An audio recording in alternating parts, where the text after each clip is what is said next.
Welcome to the Mind of Business Success podcast. I'm your host, Alicia Cramer. Our guest today is Terry Tucker.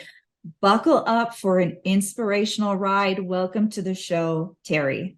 Alicia, thanks for having me on. I'm really looking forward to talking with you today. For someone who has been going through your own personal trials and tribulations, you have found within yourself this fountain of goodness and kindness and motivation and inspiration and empowerment and awesomeness. And I'm really looking forward to sharing that with my listeners today. Let's start by talking a bit about your business, what you do, and this pretty profound expression, sharing your gifts with others. Sure. So what I do now is I basically have a motivational speaking business, and I made the brilliant business decision to start a motivational speaking business just as COVID hit. And like so many other businesses, I had to figure out a way to retool or a way to find a different way to deliver my services and things like that. And nobody was doing anything, virtual events, in person, nothing, everything is shut down. And somebody reached out to me and said, would you like to be a guest on my podcast?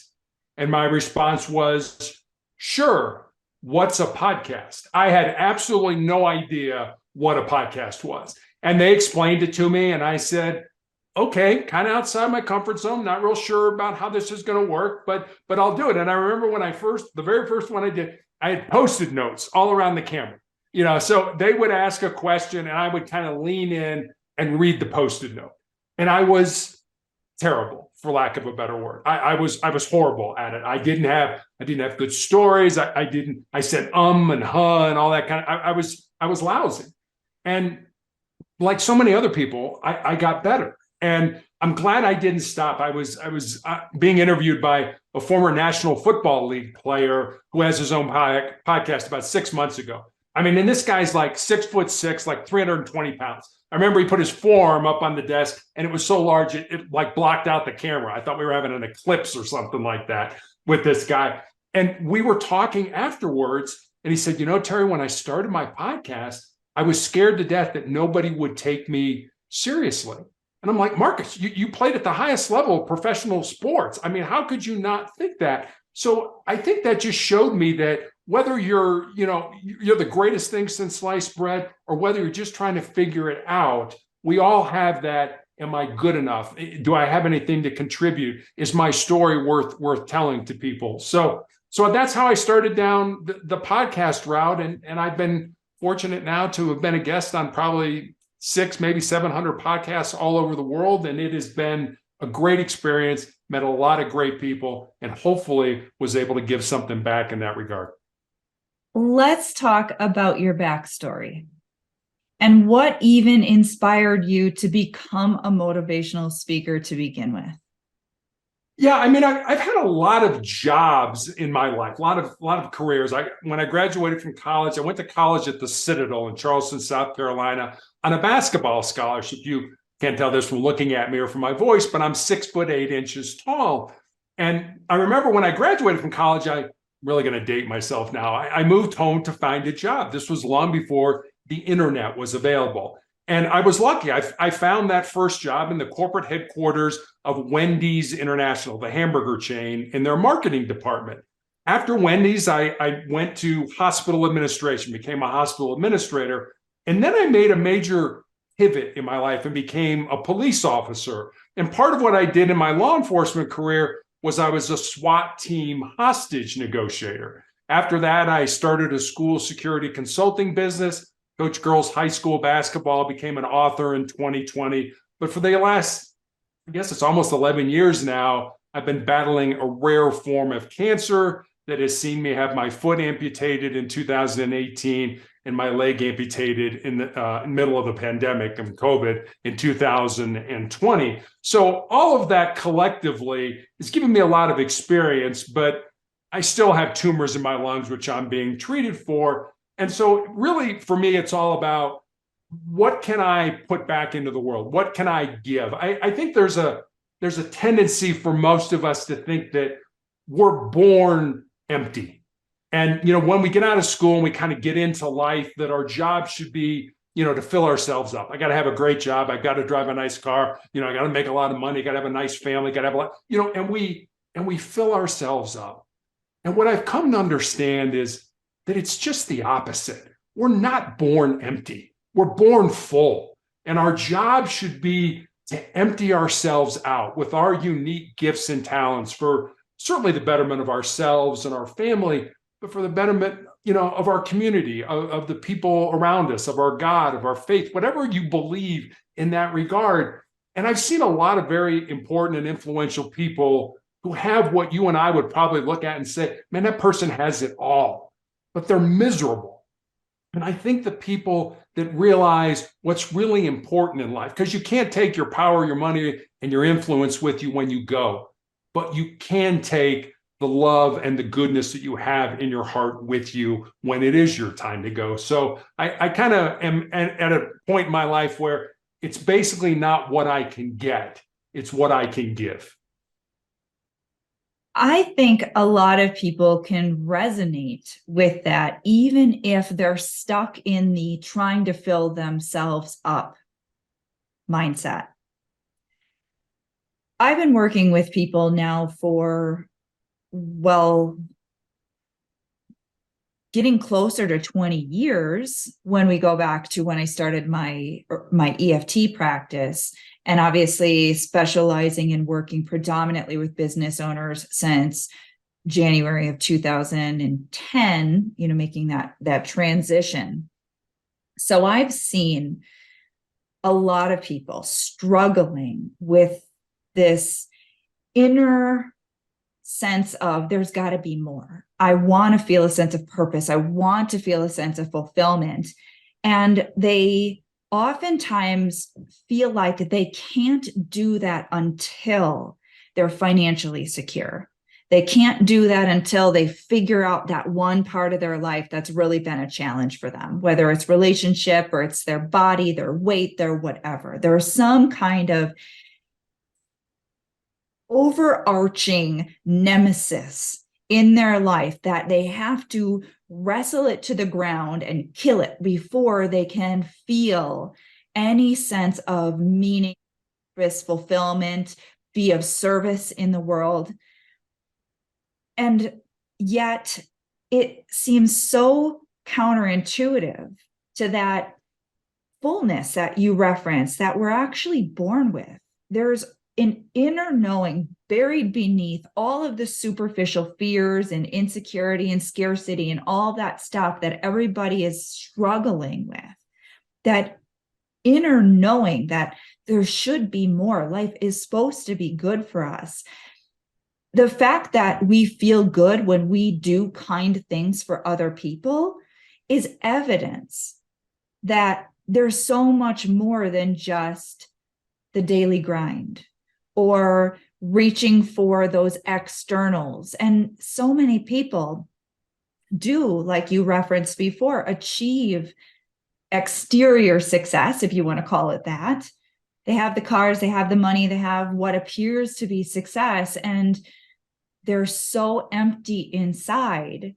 Now, where do you turn? And that's unfortunate because we see incredible people struggling with addictions and suicide and all of these things. And it's got to make you stop and contemplate, is that really what life is about? Not that it's bad to have those things. You should if your heart desires them, but for the right reasons, because it fills you up, because it's something you prefer, versus I'm trying to fill myself up and overcompensate for this void that I'm feeling inside. I'd love for you to talk on that from your perspective. Yeah, Adam Grant wrote the book Give and Take, which I would certainly recommend to anybody. And he talks about, sort of the three type of people, the givers, the takers, and the matchers, and the givers are just that, the people who give of themselves. There's no, whether you're in a business and, people, there's always that one or two people in the business that people come to, even if it's not their department, who, hey, I'm having a problem with this. What do you think about that? And stuff like that. And, having played basketball most of my life, there's always that, there's the team captains, but then there's the leaders. And they may not be the same people. It could be the guy on the end of the bench who never gets in the game, but he's the real leader, or she's the real leader on the team. The captains, they're just the seniors and things like that. And then there's the takers, and those are the people who, I've got to get something out of this. It's not what I give, it's what I get. And then there's the matchers who, it's kind of quid pro quo. If you give me something, then I will give you something. And basically the premise of the book is that you would think that it would be the people who, they're the hard drivers, it's all about me. I got to get what I got to get. But the people that are usually successful in life, really successful, have the money, have the cars, but also have the self-assurance that they're putting things back into the world, that they're making the world a better place, are the givers, are the people that are giving of themselves. And I find that in my life. I had a nurse recently ask me that, what was it like to have your foot amputated and to have your leg amputated? And I told her it certainly has not been easy. When you're 6'8", trying to learn how to walk again, falling is not an option, because falling from this height, people get hurt. So it's absolutely not an option. But what I told her was that cancer can take all my physical faculties, but cancer can't touch my mind, it can't touch my heart, and it can't touch my soul. And that's who I am. That's who you are, Alicia. That's who everybody who's listening to us really is. And we spend so much time, on our body, going to the gym, eating right, and I'm not telling you not to do that. I'm absolutely saying you should spend time, doing the things we know are important for our bodies. But how often do we spend any time working on who we really are as human beings? Our heart, our mind, and our soul. I don't think people do that. I don't think people are all, well, my self-worth is based on what this person says on TikTok or on Twitter or whatever. Like, oh, the phone went off, I've got to get that. I remember reading another book called Do Hard Things by Steve Magnus, another book that I would absolutely recommend.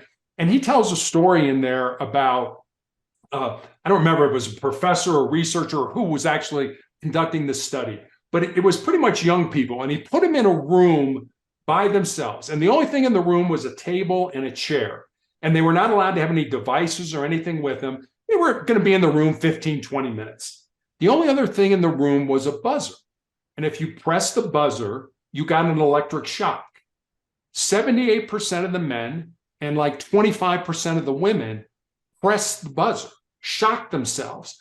And what that told them, including one guy actually who pressed the buzzer every 5 seconds, shocked himself every 5 seconds, which told the researcher that people weren't comfortable with who they are. We all want to be great. We all want to be leaders, but you can't lead people if you can't lead yourself. You can't be that person. And so one of the things that I do now after reading that, and I'm old, I can barely turn my cell phone on, so technology is not something I worry about.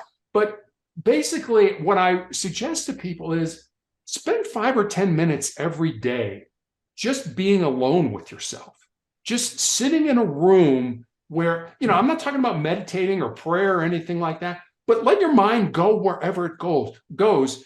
Just be comfortable with being who you are and figuring out who that is, and let your devices take care of your devices. And I think that that'll help you start down the road, one, to figuring out who you are, and two, to figuring out, is there some point in time where not only can I lead myself, but I can lead other people as well. These are some really powerful things that we're talking about.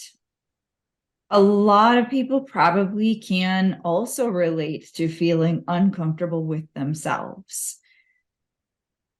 That's why people are typically addicted to all of their devices and social media or whatever their form of escapism is. I often will use the term inner work, and that is essentially this process of being more mindful, being more present with ourselves. What is your self-talk? What are you thinking? What are you feeling? And if it's not serving you, to really look at those things objectively so that you can begin to unravel them and you can be more of an intentional thinker, an intentional feeler, an intentional creator in your life. we see so many people in our family, whether it is your immediate family, your extended family, your employees, your colleagues, your coworkers, people all over are sort of bumping through life haphazardly, just reacting and getting triggered and acting like it's okay to be an asshole. And for someone who is a bit more conscious of their thoughts and their emotions and their state of being and who they're being in the world and how they're being to other people, it can be a bit frustrating. Since we can't change the world, we can only really change ourselves. And even that it's a slow process and an absolutely worthwhile process, but there is no easy button. There is no instantaneous, miraculous, quick fix. There's no pill you can take that completely rewires all of the past trauma and hurt and bad conditioning and bad habits and reacting to things. But that journey of self-awareness and starting to become more comfortable with yourself, comfortable sitting there, not looking at your phone, not checking your email, not even consuming anything, whether it is food or drinks or whatever, but just being with yourself. From your perspective and your journey and what you've seen, how does that typically unfold for someone when they're new to this journey of introspection and self-honesty and starting to get comfortable with who they are? That's a great question. There's an entrepreneur by the name of Ed Mylett, and he talks about the 4 types of people in the world. And he said the first type are the unmotivated. And he said that's the vast majority of people that you will encounter in the world. He said the second group are the motivated. He said it's kind of a carrot and stick type of approach. If I do this, I will get that. It's a life strictly based on motivation. It's kind of low level, but for most people, it can be very effective. It can be a very effective way of living life. The third group he talks about are the inspirational people. The word inspiration coming from 2 words, in spirit. If you're an inspirational person, you move people with your energy. And then the fourth type is the aspirational people, where people aspire to be like you. And I always ask people, what group, today, what group would you fall in? Where would you end up on that scale? And if you think about it, there's a lot of people in the world that what I call live a casual life. And because of that casual life, their goals, their dreams, their ambitions become a casualty of kind of that unplanned living. What I always recommend to people, and I try to do this every day of my life, do one thing every day that scares you, that makes you nervous, that makes you uncomfortable, that's potentially embarrassing. It does not have to be a big thing. For example, I hate going to the dentist, and hate is I know a strong word, but I hate going to the dentist. The other day I picked up the phone and made a 6-month appointment. Now, most people would say, oh, that's not a big deal. Well, when you hate the dentist, that is a big deal.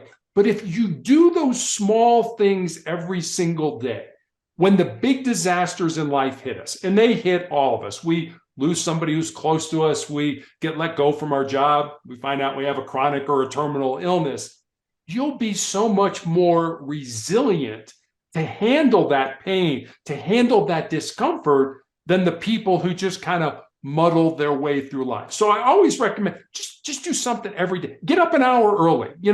I want to go to the gym. I don't want to go to the gym. You go to the gym. Do those things that make you uncomfortable. And if you do that, you really find out who you really are. You find out that I'm capable of so much more than I ever thought I would. I always think we have a breaking point, but I've come to believe that breaking point is so much further down the road than we ever thought it was. And I'm going to tell you kind of a goofy story now, but hang with me. Back in the 1950s, there was a professor at Johns Hopkins University who did an experiment with rats. He took rats and he put them in a tank of water that was over their head. And he wanted to see how long the average rat would tread water. And the average rat treaded water for about 15 minutes. And just as those rats were getting ready to sink and drown, he reached in, grabbed them, pulled them out, dried them off, and let them rest for a while. And then he put the exact same rats in that same tank of water. And the second time around, those rats, on average, treaded water for 60 hours. Now think about that. The first time, 15 minutes. I'm just not going to fail. My business isn't going to go under. I'm going to die. My life is going to be over. The second time around, 60 hours, which said to me two things. Number one, the importance of hope in our lives, that we have to believe, maybe not today, maybe not this month, maybe not even this year, but if we keep going down the road we're going, that we believe that we're on the right path, eventually your life is going to get better. And the second thing it taught me was just how much more our physical bodies can handle than we ever thought that they could. So, like I said, I think we all have a breaking point, but I think we give up long before we ever reach that point. I've heard similar stories. This phenomenon is crazy, empowering to expand your mind. How many people listening right now are giving up way too soon on the things that their heart so truly, strongly desires? And yet, think about how many people we've heard talking about they had that same doubt, that same fear, that same insecurity, and they did what you said. They pushed through it. They took one uncomfortable step forward, and it gave them the confidence to take another uncomfortable step forward. And they started to expand that comfort zone. And then they succeeded.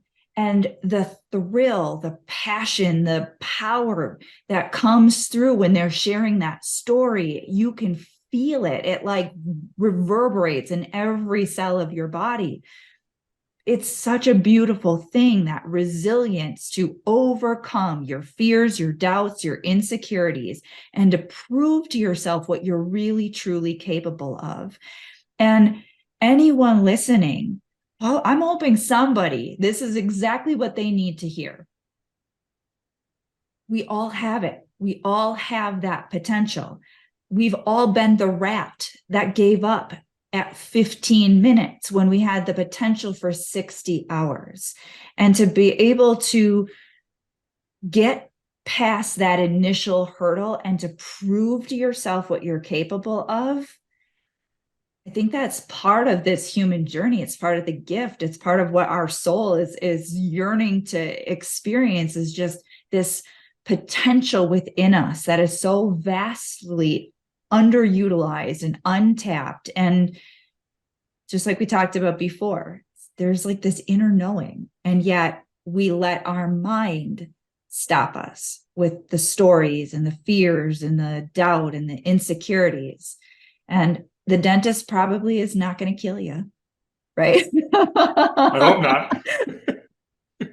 And you'll feel, so much better when everything is on the up and up. And yet we stop ourselves from the very thing that is the thing that our inner guidance is like, do that, do that, do that, do that thing, go for that, do that, improve in that area. Yeah, you're absolutely right. And I, whenever I talk, especially to young people, I always tell them, if there's something in your heart, something in your soul that you believe you're supposed to do, but it scares you, go ahead and do it. Because at the end of your life, the things you're going to regret are not going to be the things you did. They're going to be those things that you didn't do. And by then it's going to be too late to go back and do them. I remember listening to an interview that Jesse Itzler, who's married to Sarah Blakely, who started Spanx, and he was talking about how she started that. He said, if she would have waited until all her ducks were in a row, where, she had figured everything out, he said, I guarantee you, somebody would have jumped in and got into that market long before her, and she would not nearly be as successful as she is now. She just said, okay, you know what? I got this idea. I'm going to go for it, and I'm going to figure it out as I go along. I don't have all the answers right now, but I'm going to go ahead and do that. And you and I were talking before we recorded about the importance of our mind, or our mindset. I remember when I was growing up in Chicago, and there was a basketball coach at Indiana University by the name of Bobby Knight, and probably one of the best college basketball coaches of all times. And Knight had a saying that went, mental is to physical as 4 is to 1. So here's this great coach teaching, elite athletes to use their bodies to be excellent basketball players on the court. But what he was really saying with that quote is that your mind, or your mindset, is 4 times more important to your overall success than anything your physical body is going to do. I remember when, I'm going to use a basketball analogy now. When I was playing basketball, if I took a basketball, went out onto the court and shot free throws, there would be a certain part of my brain that would engage. If we could look at it under an MRI, that would light up. Now, if I thought about taking that basketball and going out on that court and shooting those shots, that exact same area of my brain would light up. And you and I were talking about, the self-talk that we all have. We all talk to ourselves, whether we like to admit it or not. But I always caution people, be very careful what you say to yourself, because we all become what we think.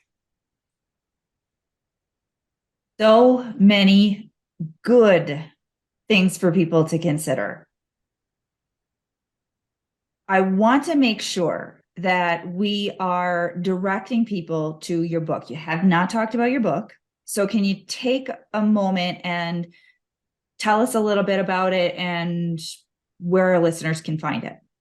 Sure. The book is called Sustainable Excellence, the 10 Principles to Leading Your Uncommon and Extraordinary Life. And it was really a book that was born out of 2 conversations I had. One was with a former player that I had coached in high school, who had moved to Colorado near my wife and I with her fiance. And the 4 of us had dinner one night. And I remember saying to her after dinner that I was excited that she was living close and I could watch her find and live her purpose.